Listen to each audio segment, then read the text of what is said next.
Welcome to the FanDuel Punch-Out. As you know, I'm Biggerly42, and he is Josh Shepardson at BChad50. 4-game slate tonight. Obviously, not a lot of options, but there's some chalky options. So if you're playing cash games, pretty straightforward where you're going at starting pitcher. You got two real options. You've got Garrett Richards against Seattle at home, and Michael Wacha against the Cubs at home. Like you were mentioning before the show, both guys decent favorites in these scenarios, and against offenses that are definitely beatable. Michael Wacha minus 160 and a 7.5 run total, and then Garrett Richards is a minus 143 and a 7 run total. St. Louis not as much of a pitcher's park as Angel Stadium, but both guys in fine spots. So take your pick with those two guys. They're the chalky guys, but they're the guys in the best spots. So tonight's going to come down to which guys do you pivot to in your tournaments, because I don't really see any way around playing those two guys as your cash pitchers. Yeah, they're the clear-cut cash pitchers. If I'm picking between one, I like Richards better than Wacha. I think he faces a less potent offense. Both offenses rank in the bottom 5 in baseball in strikeout rate against righties. In terms of who I'm looking to pivot to in GPPs, I like the game in San Diego, and I like both pitchers in that. I prefer Cashner, but Hellickson just spun a gem against the Padres. The Padres are lost against right-handed pitching this year. Yet another offense that ranks in the bottom 5 in baseball in strikeout rate against righties. So there is a little bit of strikeout upside for Hellickson, even though he's not a huge strikeout pitcher. But Cashner, looking at his underlying stats, guy that has been crushed by slightly bad BABIP, a strand rate that's 10% worse than his career rate, and his strikeout rate's up this year. So a lot of oddities that I expect to correct themselves. I do think Cashner turns it around at some point. Tonight's not a bad night to bet on that happening. So I like Cashner, I like Hellickson in GPPs, and to be honest, I don't really like anybody else. Hap, you can make some case for him, but he's on the periphery. I'm not going to be using him. And then Tillman and Anderson, that's the game that I'm going to for offense. Yeah, I'm with you there. It's like we said, not a lot of options tonight, so you're going to have to swerve, but even the swerves aren't going to be that far off the path. I'm with you, same type of thinking. Especially Hap. He's there and he's cheap, but you don't need cheap today because, all the pitchers are pretty cheap. You can get all the batters you want, and we'll get to those guys in a second, but it's not difficult to get any player in any position that you want tonight. So no need to reach for a pitcher you don't feel good about. Yep. Catcher, Matt Wieters is going to be your top option. He's been hitting the ball really well. Obviously gets a young pitcher making, his second career start. And he's $3,300. Homered again last night. He's by far the best hitting catcher tonight. But then there's a couple cheap options. I'll leave your special for you. But Miguel Montero is going to be a popular one if you're not playing Michael Wacha. Men's salary, hits righties really well. Obviously, he's got the platoon split, so he's going to be the guy you're going to if you're going cheap. But you've got another guy that you like in tournaments here that's cheap that I agree with you. I think is going to fly under the radar. $2,300 Chris Iannetta, and he's a guy that you don't usually think of at catcher because, one, he bats down order, and two, his overall line is pretty terrible. But that overall line is weighted down heavily by the fact that he's not good against right-handed pitching. He hammers left-handed pitching. That trend has extended to this season. He's hitting lefties hard again this year. Great plate discipline. Has enough pop to put a charge into the ball, too. So I like Iannetta quite a bit in tournaments as a guy that's probably going to be, one, under-owned, and two, $2,300, not that you're looking for salary relief, but if you want to grab the biggest bats at every other position, basically, Iannetta is going to help you do that by being a $2,300 salary player, and I like him better than Gomes tonight, at least in GPPs. I think Gomes is going to be popular-ish, maybe not super popular, but people at least recognize Yan Gomes' name. He's coming off of a better season last year. He is facing a righty, so that is going to depress his ownership some. But on this slate where there's a limited number of catchers, it's going to be a familiar name, so I do expect lower ownership for Iannetta than Gomes. But Gomes is not a terrible option by any stretch. Like I said, I'm going to Camden Yards for my offense tonight. I like the Cleveland bats. I like some of the Orioles bats, and so that's another option for you, catcher. Yeah, absolutely. And as we move to first base, I think the obvious top option here has got to be Albert Pujols when you consider price. $4,700 gets J. Happ, hits lefties really well. Goldschmidt gets a tougher assignment against Cashner. He's also almost $1,000 more. But you and I agree also that your best GPP swerve is going to be Anthony Rizzo against Michael Wacha because Wacha will be popular. Rizzo, as we know, hits everyone. I mean, he's having a hell of a season at $4,400. And Scott, actually, one of our other DFC guys, called him Paul Goldschmidt Light, which I think is a perfect description of him. Similar type of player, similar type of power and season, but at a much cheaper price. So big fan of Anthony Rizzo in tournaments tonight. Agreed, and you know what? Extending that Paul Goldschmidt light comp, Rizzo also has 11 stolen bases. Another one of those first basemen that gets the rare stolen base, and it's a really good comparison. He hits everyone. I love Rizzo in GPPs. I like the Cubs in GPPs quite a bit, but we'll get to that on another podcast.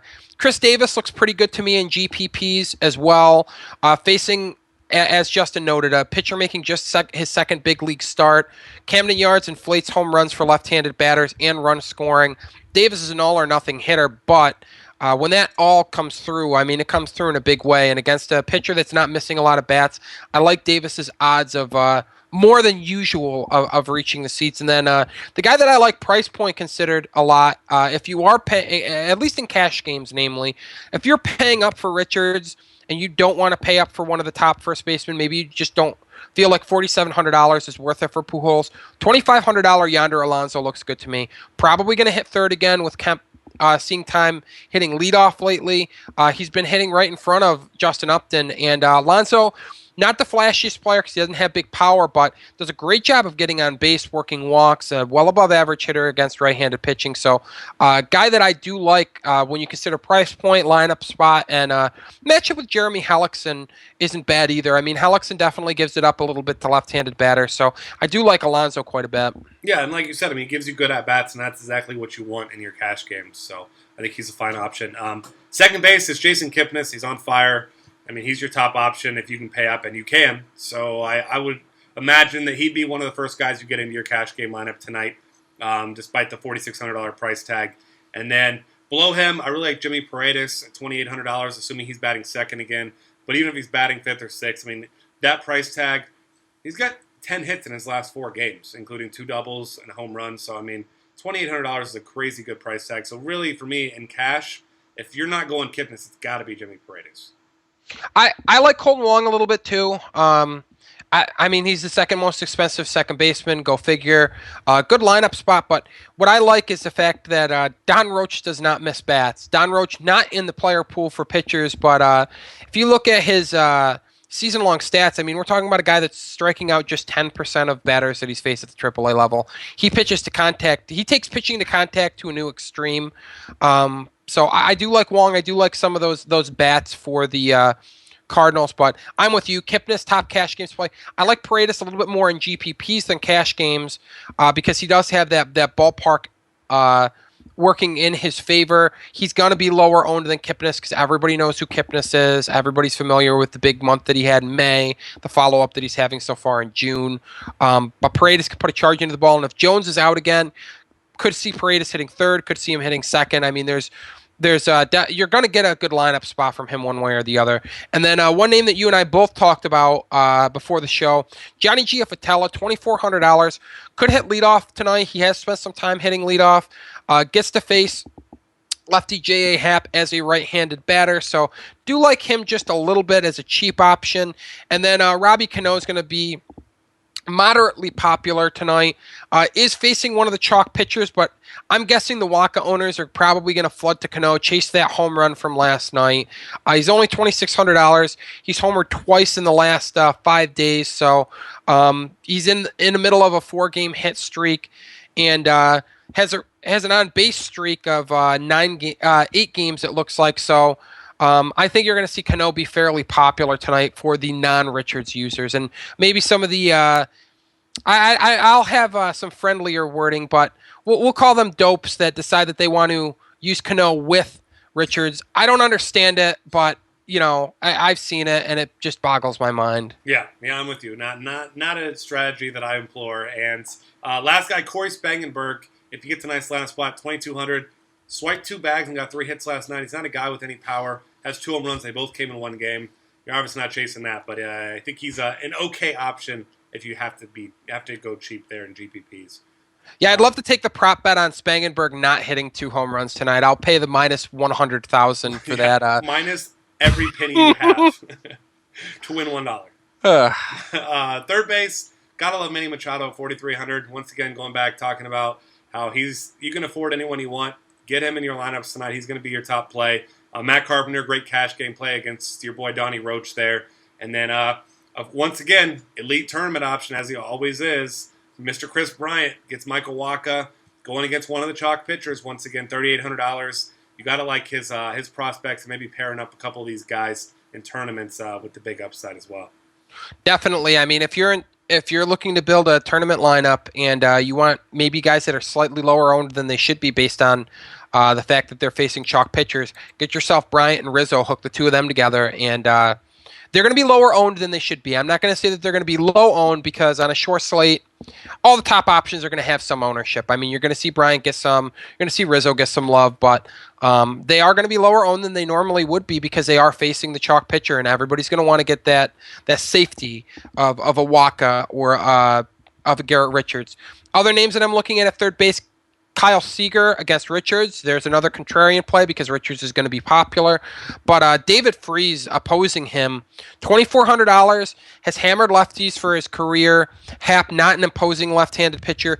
Freese usually gets a good lineup spot, something like fifth when they face left-handed pitching. Hitting behind Albert Pujols and Mike Trout, not a bad place to be in the lineup.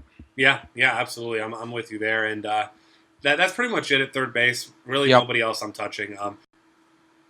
As far as shortstops go, Johnny Peralta is your chalk play, as he has been many nights this year. Been really consistent, obviously, not a lot of options, especially on a short slate. So 3,500, he's going to be the guy you're looking at. And then a couple cheaper options, J.J. Hardy in tournaments. Homered last night, he's 2,300. But the guy that I'm looking at, Starlin Castro, the guy you might love to hate if you're a Cubs fan, really talented. Kind of a guy that he's irritating to watch because he just doesn't seem like he's got his head in the game half the time. But at men's salary, I mean, he's by far the most talented hitter among any of these cheap hitters tonight. Yeah, and sticking to the theme of contrarian plays, he's facing Wacha, he's facing the chalk, so you're probably going to get lower ownership than you should from him. If you're looking for a swerve off of Peralta in cash games, it's not so much a swerve, it's just maybe you don't have the $900, maybe you've decided you're going to pony off for Pujols and Trout and all the other top hitters. Lindor at $2,600 should hit second against Chris Tillman. That's one of the higher totals on the night. Like I said, that's where I'm going for offense for the most part this evening. So grabbing the number 2 hitter, switch hitter, not a bad play at $2,600. Yeah, completely agree with you there. And then as we go to the outfield, Mike Trout's playing tonight, so Mike Trout would be your best play in the outfield at $4,900. Some other interesting options out there. Nelson Cruz, nice tournament play at $3,000, still really cheap. He gets Garrett Richards tonight, so it's not a great matchup. But as we know, Cruz finally had a decent game last night. Been struggling since he returned from his injury, but 2 hits, including a double and an RBI. Maybe he gets a turnaround. I expect he's going to have low ownership tonight as well.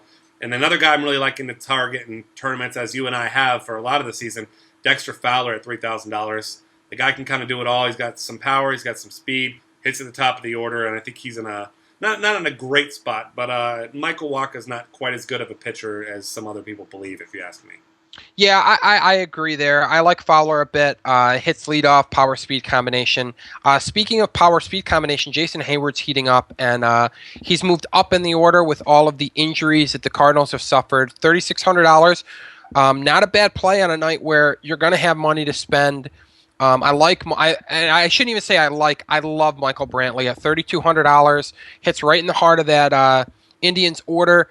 Gets great ballpark factors at Camden Yards as a left-handed batter. So $3,200. He's going to be on all of my cash games teams. Going to be on most of my GPP rosters as well.